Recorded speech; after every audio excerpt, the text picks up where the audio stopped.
김종대의 돈, 권력, 군사 시간입니다. 자, 김종대 편장 모셨습니다. 어서 오십시오. 안녕하세요. 네. 자, 오늘 어떤 얘기로 한번 풀어가 볼까요? 자, 이제 지난주인가요? 2일이죠.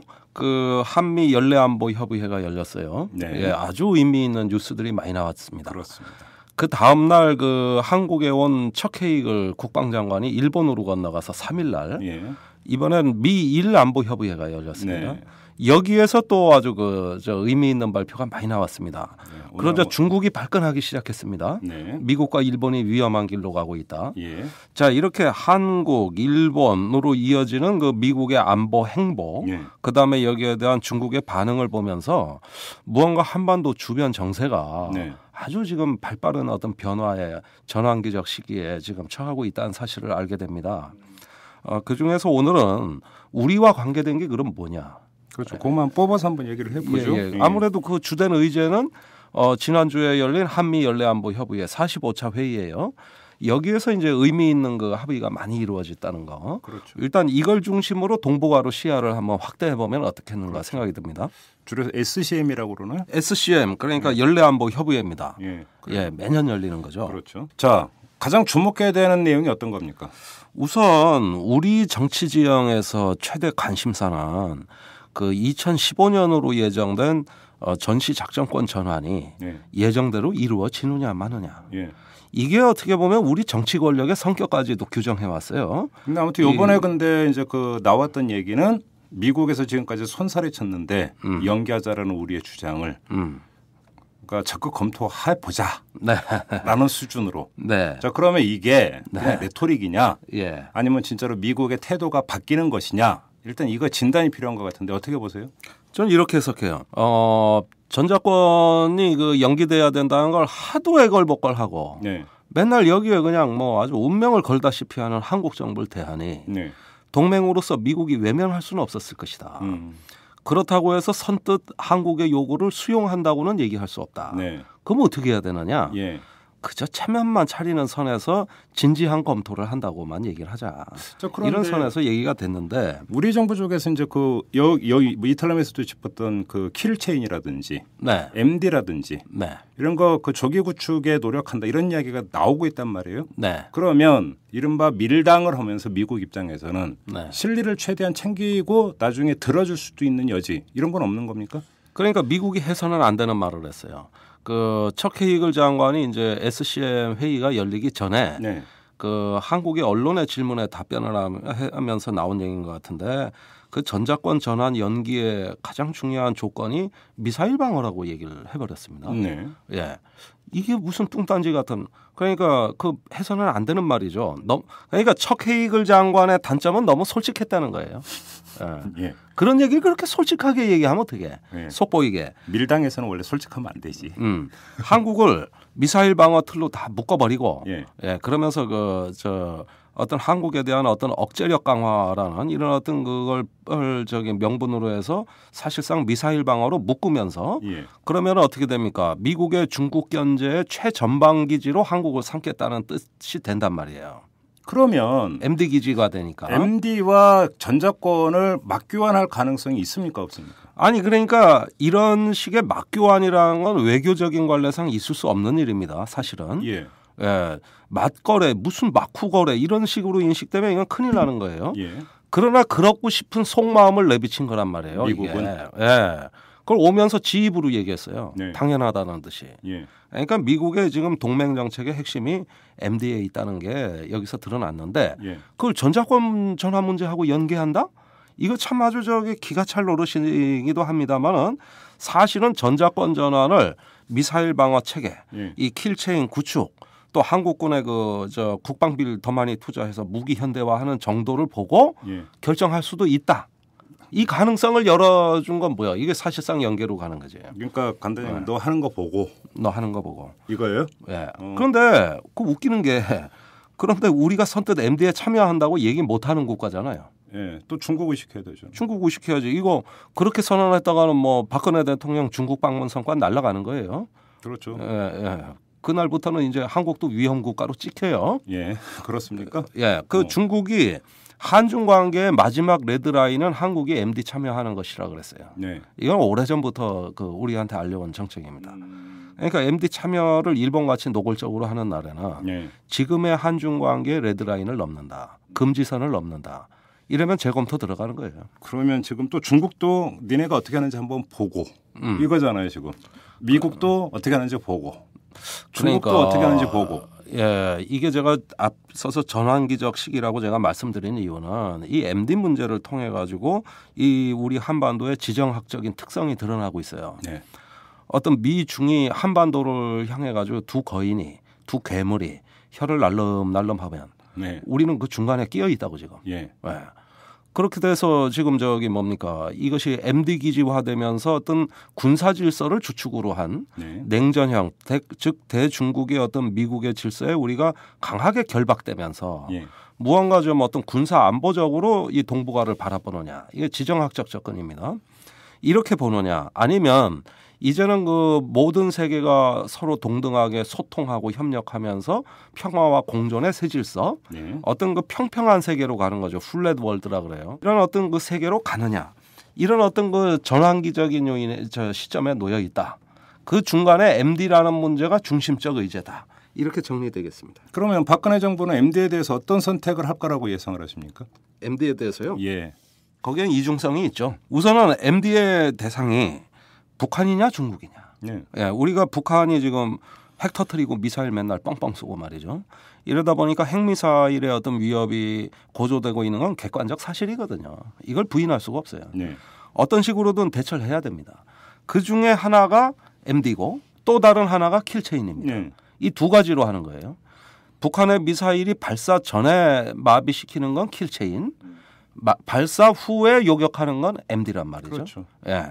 이걸로 가겠다. 이게 이제 박근혜 정부의 정책인데 거기서 MD로 가겠다는 말을 못 하니까 뭐라고 말을 바꾸냐 하면은 한국형 MD로 가겠다. 예. 그래서 미국의 MD와 한국형 MD는 다른 것처럼 얘기를 하죠.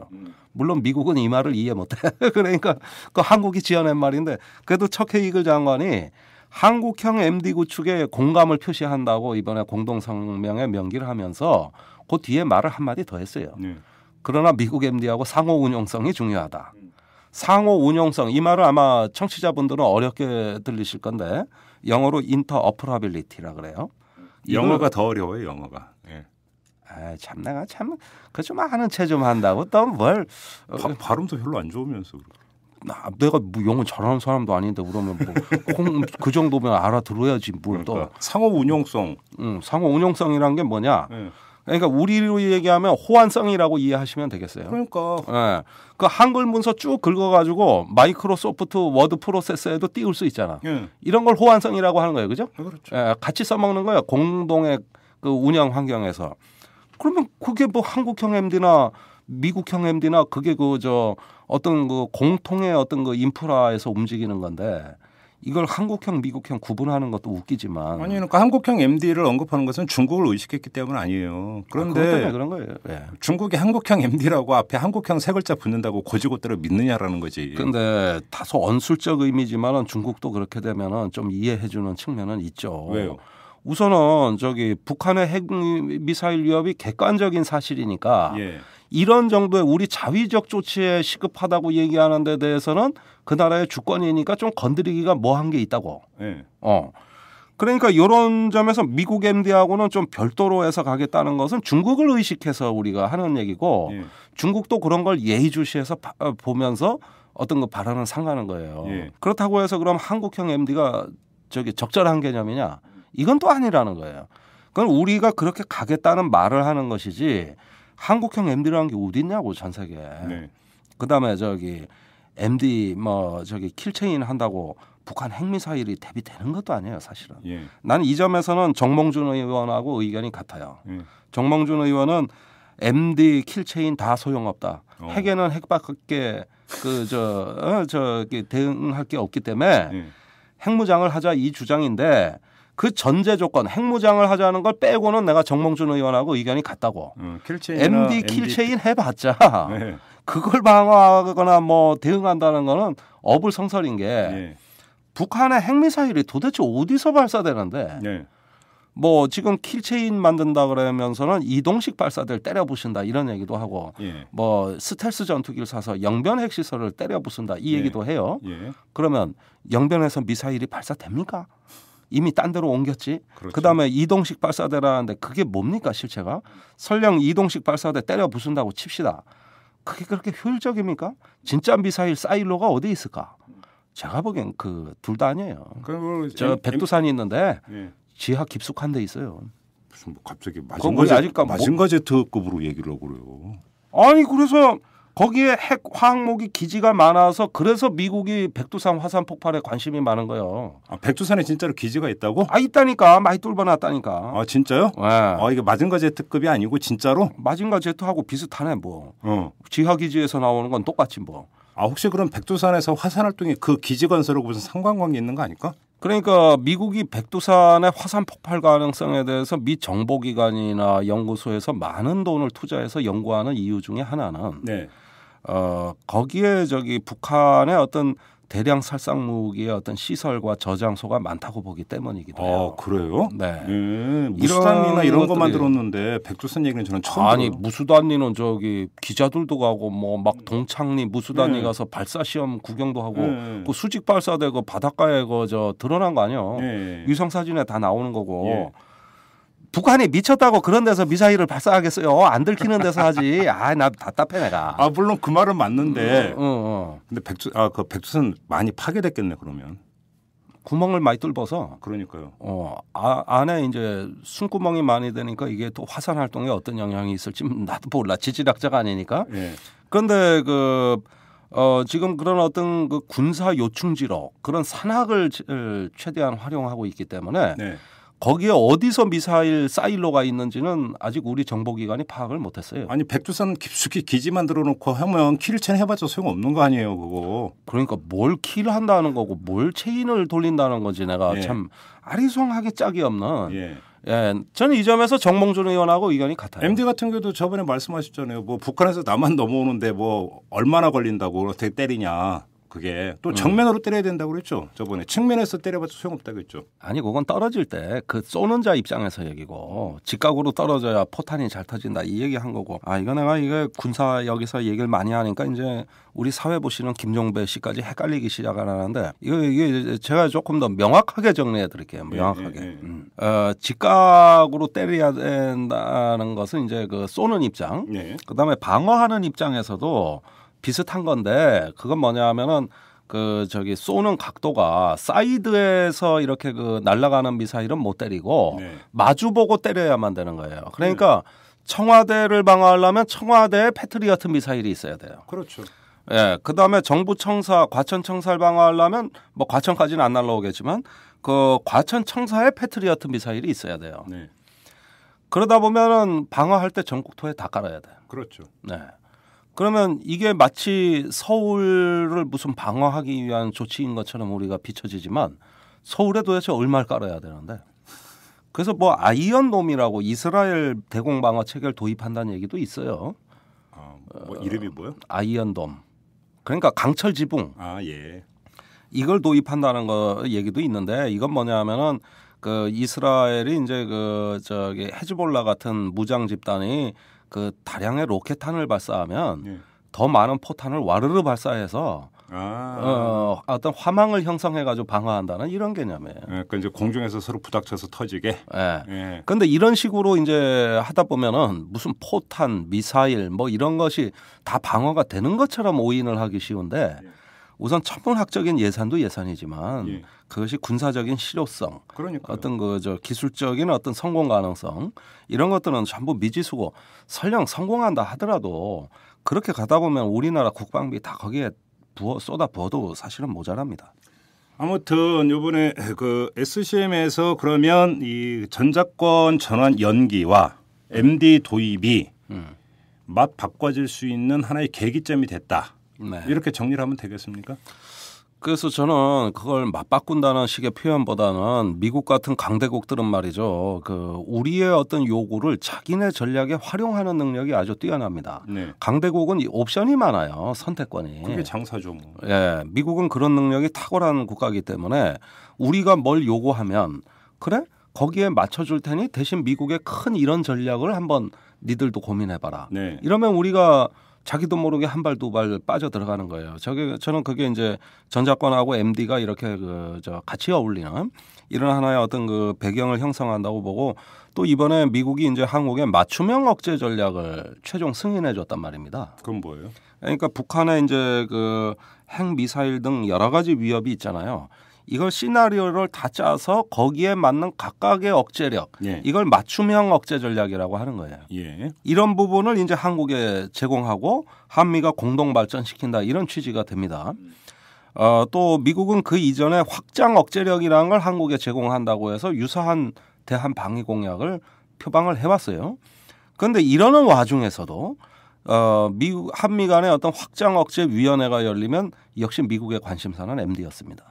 그 확장 억제의 한 분과 중에서 하나가 뭐냐면은 우리 하층 미사일 방어 시스템 구축이라고. 예. 이게 맞춤형 억제에 들어가 있다고. 이런 것을 우선시해서 접근하다 보면은 우리가 미국의 안보 지원을 받는 것이 결국은 MD로 가는 이런 식의 어떤 그 경로가 나온다는 거예요.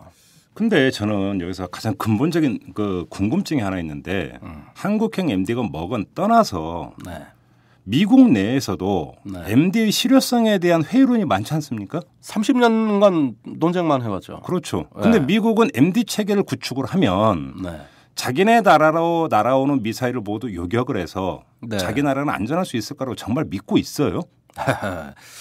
이 MD가 과연 어떤 그 실효성이 있는 거냐. 우리가 그걸 뭐라 그러지? 왜 1년마다 반도체 칩의 메모리 용량이 2배씩 늘어나는 그 법칙? 예, 무슨 법칙이라고 듣긴 했어요. 가만히 있잖아. 내가 이거 아주 쉬운 건데 내가 이거 이렇게 생각이 안 나네. 그게 아마 삼성전자 사장 이름을 딴 암흑의 법칙일 텐데. 아니 영어로 돼 있지. 그런가요? 아무튼 근데. 이 얘기 때문에 아마 댓글 무지 올라올 거야. 이것도 모르냐고. 댓글에 다 답이 나와요. 이거 방송 끝나면은. 뭐 세상이라 어떻게 다 알겠어요. 너무 아니, 의식하지 마세요. 갑자기 생각이 안 나서 그래. 예. 뭐하면 이거 편집해버릴게. 그런데 뭐냐면은 기술의 발전은 어느 날 비약적으로 일어난다고 보는 시각이죠. 예. MD가 지난 30년간 실패했어요. 예. 근데 언젠가는 성공하는데 어느 날 갑자기 우리가 반도체 칩이 1년마다 2배 기억 용량이 늘어나다 보니까 네. 어느 날 갑자기 작품이 나오는 거라고. 예를 들어서 게놈 지도 같은 경우도 6년간 그 게놈 지도를 만드는데 마지막 1년에 다 만들었다고. 아니. 그러니까 이 MD가 실효성이 있는 건 그런 식의 주술적 논법에 빠져 있는 거예요. 아니 그럼 우리 입장에서는 그래 좋아 그러면 구축할 텐데. 네. 그래서 100번 양보해서 구축할 텐데. 네. 일단 실효성이 완전히 검증이 되고 네. 명중률 100%가 되면 그때 할게. 이러면 되잖아요. 단순하게. 그러니까 너무 단순한 얘기죠. 아니, 단순한 얘기고 사실은 또 맞는 얘기예요. 예. 그런데 이제 미국은 이 전체를 하나의 동맹을 네트워크화하는 어떤 그 하나의 과정으로 MD를 이해하고 있는 겁니다. 그러니까 미국 홀로 MD라는 건 없어요. 일본 끌어들이고 한국 끌어들이고 그죠? 체코 끌어들이고 유고슬라비아 끌어들이고 이런 식으로 전 세계 나토 끌어들이고 이렇게 해가지고 동유럽에서는 MD 문제로 러시아하고 갈등을 겪었고 아시아에서는 한국, 일본하고 이제 MD로 얘기를 해서 중국과 갈등을 빚고 이 구도로 이제 유럽과 아시아에서 똑같은 과정이 일어나는데 이게 실효성이 있냐? 그러면 실효성이 없으면 미국과 중국이 반발할 이유가 없지. 그렇습니까? 그렇잖아요. 실효성이 없고 미국이 달러만 그냥 허공에 내버리는 계획인데 미국, 중국은 코너에 부르고 있으면 되지. 러시아하고 중국. 러시아가 중국이 미국 거 저 삽질하는데 잘 됐다, 그지? 야, 이럴 거 아니에요. 예. 근데 강대국 정치는 그게 아닙니다. 언젠가는 저게 성공할지도 모르고 또 이것이 사실상 이런 과정을 통해서 러시아나 중국 입장에서 미국이 자기들을 적대시하는 이런 군사 정책이 발전한다고 보기 때문에 반발하는 거예요. 알겠습니다. 네, 그 정도로 하고 그다음에 지금 그 다음 날 열린 미일 안보 연례 협의 얘기로 넘어갔으면 좋겠는데 집단 방위 얘기가 다시 나왔고 네. 미국이 지지한다고 했어요. 그렇죠. 예. 집단 자위권인데, 그렇죠. 예, 그 전에 한번 말씀드렸어요. 뭐 저기 자위권은 국가의 주권이고, 저기 국가들끼리는 집단적인 자위를 할 수 있다. 그러니까 집단 자유권이라고 하는 게 우리의 동맹이 공격을 받으면 우리가 공격할 수도 있다. 그렇죠. 그렇죠. 이런 거잖아요. 예. 거기에다가 일본은 국내법에 이제 그 미일 가이드라인, 안보 가이드라인을 이미 그 저기 예전부터 발전시켜 오는데 한반도 유사 사태를 상정하고 있다. 그렇죠. 또 어쩌면 대만 유사 사태도 상정하고 있다. 네. 이런 것들이 이제 그 주변 사태로 인식되면 집단 자위권이라는 것은 다시 말하면은 어떤 일본의 주변에 자기네 어떤 우방국이 공격받으면 일본도 군사적인 어떤 대응에 참여할 수 있다. 네. 우리는 뭐 참여하라는 그 요청도 안 하는데 지들이 참여하겠대. 예. 예, 아주 일방적인 그 저기 그렇죠. 사고 방식이고 그건 일본의 어떤 평화 헌법을 완전히 붕괴시키는 거예요. 예. 여기에다가 또 한 가지 그 저 존 캐리 미 국무장관의 어떤 그 중국의 신기를 거슬리는 발언은 뭐였냐면은 센카쿠 열도도 미일 방위 조약 범위에 포함된다. 이렇게 얘기를 했어요. 예. 거의 심각한 얘기죠, 사실은. 예, 이건 중일 간의 영토 분쟁에 개입하겠다는 얘기입니다. 미국이 그걸 자기네 이익으로 본다는 얘기예요. 자, 이렇게 해서 최근에 일련의 미국의 행보는 아시아에서의 어떤 중국 견제를 위한 동맹의 어떤 그 협력 정도를 가일층 강화하는 쪽으로 급속히 움직이고 있습니다. 영토 분쟁에 개입하죠. 일본이 이제 집단 자위권을 행사하죠.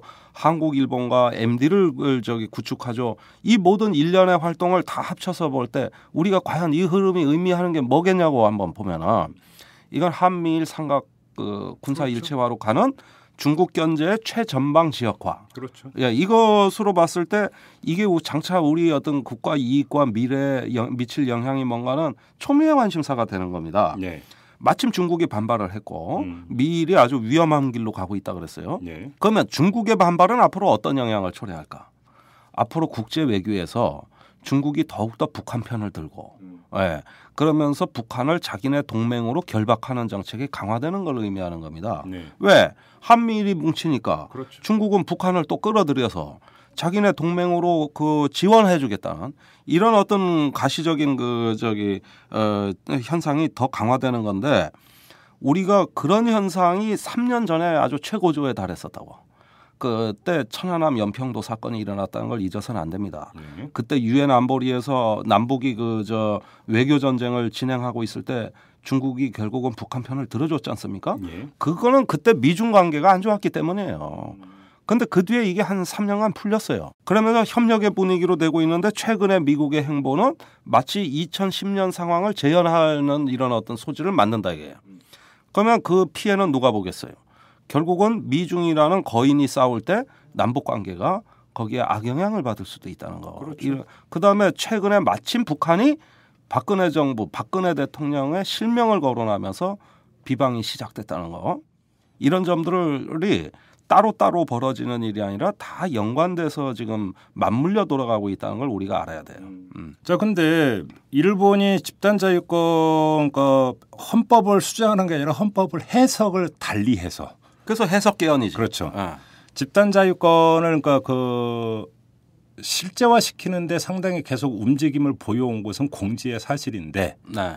미국이 이번에 그거에 대해서 지지한다라고 언명한 것이 그렇게 큰 의미를 갖는 겁니까? 자, 그 지금까지 이제 아시아 국가들은 일본의 이런 군사 대국화 집단 자위권에 대해서 이거 전후 질서를 완전히 부정하는 네. 어떤 그 반역사적인 어떤 행보라고 봤는데 이거 저런 어떤 배경에 미국이 배후에서 펌프질하는 거 아니냐, 미국이 부추기는 거 아니냐 이런 의혹들을 가져온 걸 공식적으로 확인해줬다는 의미가 있겠어요. 네. 네. 그런 어떤 의심이 이제는 객관적 사실로 바뀐 겁니다. 네.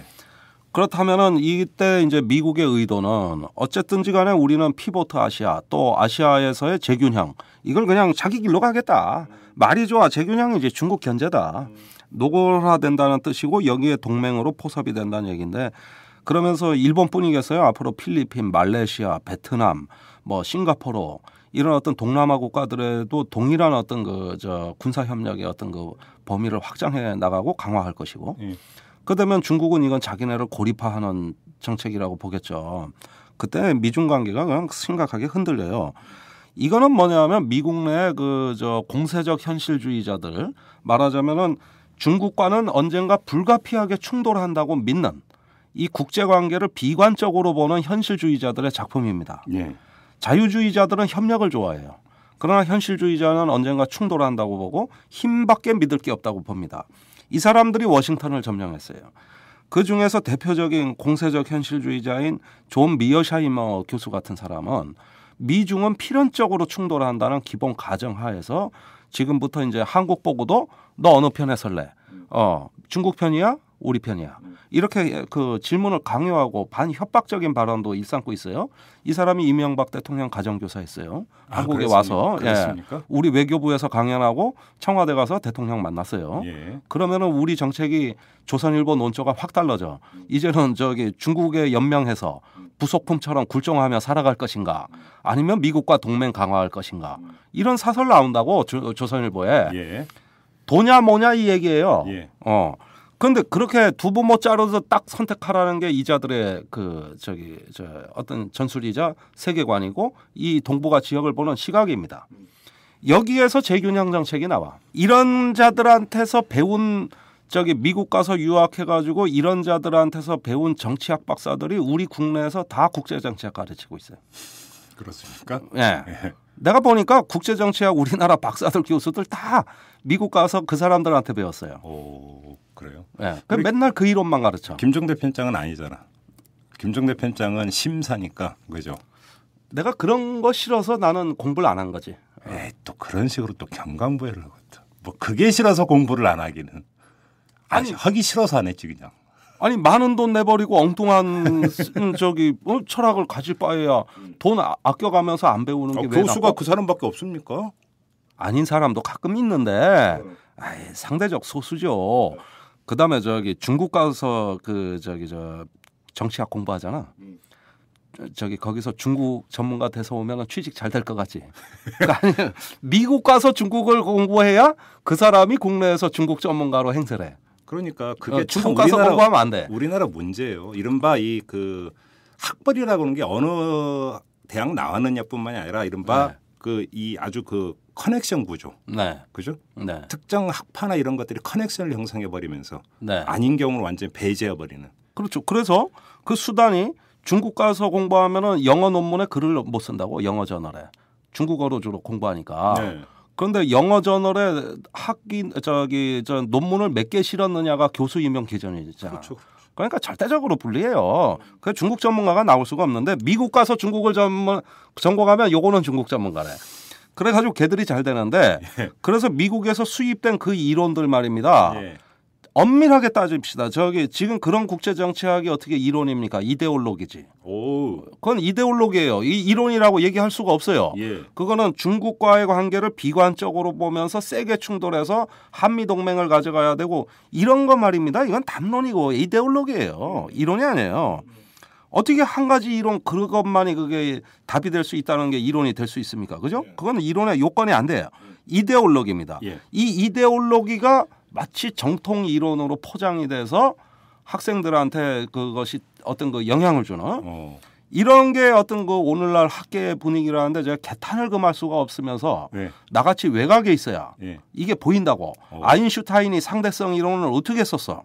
주류 학자들하고 못 어울리니까 석사 학위도 못 받은 상태에서 그 논문 지필이 들어간 거 아니야, 그죠? 갑자기 아인슈타인급으로 올라가시고. 그래서 특허국 직원 하면서, 그지? 그러면서 낮에는 돈 벌고 밤에 쓴 게 그 상대성 이론입니다. 그래요. 네, 이렇게 저같이 이렇게 그 주류에서 배제된 어떻게 보면은 시대에 좀 이단아들이 저는 필요하다고 봐요. 근데 왜 그 말씀을 하세요 지금? 뭔 얘기하다 우리 여기까지 왔지 지금? 미국의 어떤 교수. 미어샤이머 얘기했었구나. 그래서 그 자들이 그 미중 관계를 지금 그렇게 어떤 비관적으로 보고 조선일보 사설은 우리가 중국이 부상하면서 평화적으로 협력한다? 웃기지 마라. 언젠간 충돌한다. 이런 사상을 바이러스처럼 우리 사회에 뿌려대는, 그죠? 예. 그런 이데올로그들이 오늘날 이 어떤 그 한미일 삼각 동맹의 하나의 기본 사상을 형성하고 있다. 그래서 어떤 사람들은 이것이 구한말 상황하고 비슷하게 하는 게 아니냐. 뭐 이렇게 이야기하는 사람들도 물론 있기는 하지만 뭐 그렇게 이제 그 단순화해서 이야기까지는 하지는 않는다 하더라도 지금 한반도를 중심으로 하는 어떤 주변 열강들의 움직임이 상당히 긴박하고 심각하게 돌아가고 있는 것만은 엄연한 사실이고 여기에 일본까지 지금 이제 숟가락 얹고 있는 것이고 자 이런 상황에서 그러면 우리의 스탠스는 어떻게 가져갈 것이냐. 자 아까도 이야기를 했지만 미국도 야 니네 어떻게 하는지 볼게. 중국도 니네 어떻게 하는지 볼게. 여기서 사실은 스탠스 잡느라는 게 그렇게 사실은 또 쉬운 일은 아니란 말이에요. 제가 답을 말씀드릴게요. 군사적인 의지를 표명하는 국가들 예를 들어 뭐 동맹 강화해서 어쩌겠다 뭘 어쩌겠다 이 군사적으로 공격적인 의도를 표출하는 국가들은 그 공격적인 언사가 자기의 강점을 표출하는 게 아니라 자기의 약점을 표출하는 겁니다. 자기가 뭐가 부족하니까 저라는 거예요. 그렇죠. 그건 말뿐이에요. 미중이 싸우고 싶으면 그럼 지들이 어디 가서 안 보이는 데서 싸우라고. 우리는 협력할 수 있어요. 어떻게 한반도 정세를 우리가 주도하겠다는 높은 결의가 있어야 돼요. 우리가 강대국은 이렇지만 다 요즘 저 미국 돈도 없어 쩔쩔매고 뭐 하지만 한반도 정세의 주인이 누구냐? 미국이냐? 중국이냐? 아니라는 거죠. 우리라는 거죠. 우리가 북한하고 또 우리가 주변국하고 보다 적극적이고 선구적인 노력을 통해 내가 정세를 주도하겠다. 내 운명은 내가 개척하겠다. 우선 이런 결의가 나와야 돼.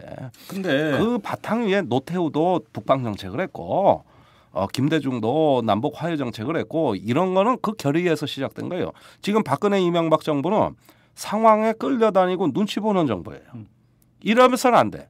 이러다간 삼각 동맹에 끌려가게 돼 있어. 그런데 그 말씀은 맞는데 그 얘기도 그러니까 나온 지 오래된 이야기고 하지만 또 이명박 정부와 박근혜 정부가 지금 어떻게 하고 있느냐의 문제는 또 다 아니까 그렇다 치더라도 중요한 것은 이거죠. 국민적 인식인데 자, 우리 국민들이 그렇다면 이런 부분에서 어떤 이 남북이 손을 잡고 한반도의 어떤 문제를 주도적으로 풀어가야만 된다. 그리고 그것이 당위의 차원이 아니라 대단히 심각한 현실적 요인에 비롯되는 불가피한 선택이고 반드시 해야만 되는 선택이다라는 인식을 갖고 있느냐의 문제가 제가 볼 때는 심각한 문제인 것 같아요. 그거는 어떤 게 변화하느냐 하면은 어떤 그 안보 위협이 북한이나 이런 데서 이렇게 그 고조가 되면 국민들이 자신감을 잃고 아이고 미국이라도 좀 매달려야 되지 않겠냐 이런 쪽으로 기울어져요. 반면에 남북 관계가 안정이 되면 그러면서 위협을 서로 주고받는 언사가 잦아들면 이때는 우리가 뭔가 미국 없이도 우리가 한번 주도해보자 이런 어떤 것들이 또 고조돼요. 그러니까 국가가 불안해지면 어떤 안보 상황이 안 좋아지고 이렇게 불안해지고 군사적인 긴장이 고조되면은 어떻게 되냐면 매달리게 됩니다. 자꾸 어떤 거 안전한 데를 찾아가게 돼 있어요. 그러면 미국이 그 답을 해주거든요. 그런데 제가 말씀을 드리고자 하는 것은 결국은 이명박 정부도 그렇고 박근혜 정부도 저렇게 가는 것은 국민적 압력이 그러니까 거센다라고 하면 저렇게 가지는 못 갔을 것이다. 그러니까 가장 근본은 그건데 제가 이제 말씀드리고자 하는 것은 뭐 굳이 꼭 통일할 필요 있느냐. 그냥 이 상태로 그냥 따로 그러니까 잘 먹고 잘 살면 되지 않느냐. 그게 지금 국민 정서예요. 그러니까 제가 얘기하는 게 바로 그거예요. 맞아요. 그러니까 뭐 또 그리고 그러니까 어떤 남북 관계가 되면 아이고 맨날 나오는 얘기. 그러면서 별로 신경 안 써버리고 뭐 어떻게 풀리겠지라고 하는 이러한 정서와 인식이 상당히 많이 퍼져 있다라는 거예요. 그러니까 여기서 오히려 정부 차원에서 어떤 그 자기들 마음대로 할 수 있는 여지가 더 넓어지는 거지. 넓어지는 거지. 그러니까 사실 저는 그 점을 지적을 하는 거죠. 그런 점에서 볼 때 한반도의 상황이 지금 상당히 그 심각한 국면으로 가고 있다라고 하는 것에 대한 인식이 퍼져야만이 그거에 대한 관심이 유발이 되고 거기서 국민적 태도가 결정이 되면서 정부를 압박해 들어갈 수가 있는 건데 첫 출발이 지금 제대로 첫 기반이 가장 기반이 되는 것이 제대로 지금 구축이 안 되고 있고 오히려 약화되고 있는 것이 아니냐라는 거죠. 제 얘기는. 앞으로 내가 질문하고 귀하가 답변하는 걸로 하지. 그러니까 공감 안 하세요? 아니 난 공감해요. 그러니까 이제는 내가 질문만 하고 싶어요. 다 정리했으니까. 그죠. 그러니까 아니 가만 있어봐. 지금 우린 뭐 하는 거야? 그러게. 아니 마무리 국면에 왔어. 마무리 국면에 왔는데 저는 이것이 그래서 이제 남북 문제도 제가 볼 때는 당위론적 차원에서 같은 민족이니까 뭐 이런 차원에서 접근해 들어갔을 때 설득 포인트는 별로 없는 것 같고 역시 네. 공동의 이익을 따져봐야죠. 바로 그거죠. 예, 네. 공동의 이익인데 북한이 갖고 있는 어떤 그 북한 딜레마라는 건 뭡니까? 이 자기네 이익은 역시 경제예요. 그러는데 대외적으로 자기들에 대한 적대시 정책 때문에 경제도 안 된다는 거예요. 네. 그럼 그 적대시 정책을 해결하려니 핵무장할 수밖에 없다는 거예요. 자위적 차원에서. 그런데 핵무장을 하니까 경제가 더한데 이게 북한이 빠져든 수렁이자 딜레마잖아요. 이 딜레마의 악순환의 구조를 어디선가 끊어줘야 되거든요. 우리가 관리해줘야 돼요. 근데 관리해줘야 되는데 안 하니까 내가 지금 아주 열받는 거죠. 그렇죠. 그리고 이제 제가 지적하고 싶은 부분은 남북 관계가 개선이 되고 이 평화 모드가 조성이 되고 나가서 더 나아가서 평화 체제가 구축이 됐을 때 그것이 우리 국민들의 삶이나 우리 후손들에게 어떤 실질적인 이익으로 오느냐. 저는 747이라고 봅니다. 이익으로 오느냐에 대한 그림을 그려줘야 되고 네. 보여줘야 되고 구체적인 현실로 제시를 해줘야 되는 건데 네. 같은 민족이니까라고 하는 어떤 당위적 차원에서 접근에 들어가면 좀 실용적이질 못하다. 그렇지 바로 그거죠. 예, 그거는 중국 때만 보면은 맞아요. 중국 때만 이념적 용어 한 마디도 안 쓰고 요즘 통일이란 말, 독립이란 말 아무것도 안 하고 슬쩍슬쩍 경제적으로 엮어가지고 에크파라는 걸 체결해서 그 미래 어떤 공동 번영의 이익이 제기되니까 네. 마잉주 총통이 황금의 10년 시대를 열겠다. 여기에 대만 국민들이 그 청사진을 보고 가는 거거든. 예. 그래서 성공했거든. 자, 이런 어떤 그 모델도 있는데 우리나라 남북 한강에 맨날 민족 따지고 평화 따지고 무슨 뭐 정치 군사적인 구호가 그냥 홍수를 이루는데 되는 건 하나도 없어요. 그렇죠. 비실용적입니다. 그리고 이제 거기다가 2년까지 곁들여가면서 무슨 뭐 반북이니 종북이니 뭐 이런 이야기 나오고 결국 아무것도 안 하면서 우리끼리 그냥 분열시키고 그렇죠. 파괴하고 일단은 자기 파괴적 속성을 우리 사회가 보여주고 있습니다. 그렇죠. 실제적인 이익의 관점에서 북한 문제를 바라볼 수 있는 이런 담론이 제급되면 필요한 것 같아요. 이제. 그게 참 쉬우면서도 왜 이렇게 어려울까요? 너무 당연하신 말씀인데. 그렇죠. 예, 친죽 갔어야 되는데. 그죠? 네. 네. 알겠습니다. 이 정도로 마무리를 하죠. 네. 네. 수고하셨습니다. 고맙습니다. 네.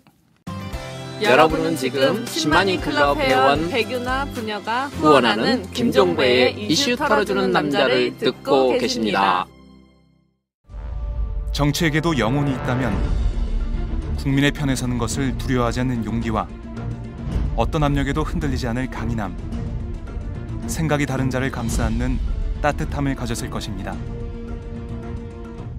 단언컨대 정치의 즐거움은 완벽한 시대의 우울증 치료제입니다. 오연호가 묻고 박원순이 답하다. 정치의 즐거움. 오마이북.